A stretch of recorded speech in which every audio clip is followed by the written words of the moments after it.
Welcome to Beyond Bulbasaur. I'm your host, Kendall. Here's another little bite-sized episode for you.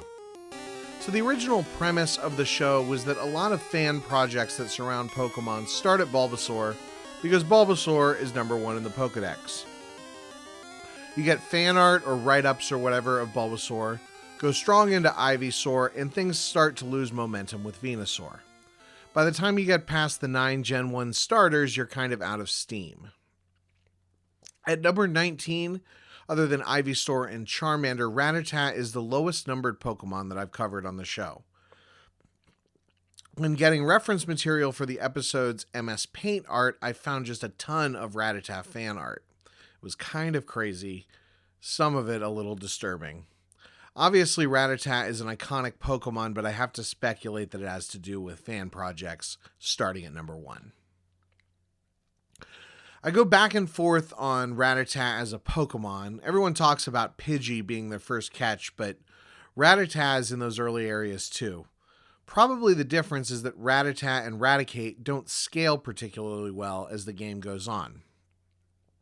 Normal type isn't great, and there are much better options available. Your rival even stops using his Raticate after you fight him on the SS Anne, leading to the theory that without access to a Pokemon Center, his Raticate died. And that's why you see him at the Pokemon Graveyard, or Pokemon Tower, I think is his real name, in Lavender Town. It's really too bad he's not better, because it's always fun to root for an underdog, and Rattata's really the underdog here. You can't talk about Rattata without bringing up youngster Joey, who in Heart Gold and Soul Silver claims that his Rattata is in the top percentage of all Rattata. I thought that also happened in the original Gold and Silver games, but apparently, according to Bulbapedia, it says it's only in the remakes. So I may have just memed it enough to have internalized it. And according to a few random internet articles, his Rattata's IVs are actually in the top percentage. Unfortunately, it's still a Rattata. There's an argument to be made that Rattata is the worst Gen 1 Pokemon. He isn't consistently good like Pidgey, and he doesn't evolve into a badass like Magikarp, but at least he's decent in the very early game.